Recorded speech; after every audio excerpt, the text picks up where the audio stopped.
Suri north Bengal বাস ডিপোর কাছে এই মেয়ে কুকুরটি অ্যাক্সিডেন্ট হয় এবং কোমর পোর্শনে খুব জোর আঘাতের কারণে ওর ফুল বডি প্যারালাইজড হয়ে যায়। প্রথম দিন থেকেই চিকিৎসা শুরু করি আমরা। ও নিয়মিত স্যালাইন এবং তার মাধ্যমে বিভিন্ন ধরনের মেডিসিন চলতে থাকে। কিছুদিন পর থেকে ওর ফিজিওথেরাপি শুরু করি আমরা।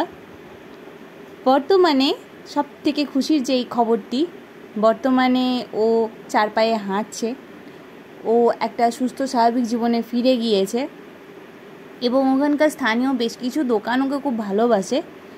কুকুরটি খুবই মিশুকে, খুবই ভালো একটা বাচ্চা। সবার কাছে একটাই অনুরোধ, একটু সাবধানে গাড়ি চালান, আপনারাও সুস্থ থাকুন, অবলাদেরও ভালো রাখুন। প্রার্থনা করবেন আমরা যেন এইভাবে কাজ চালিয়ে যেতে পারি।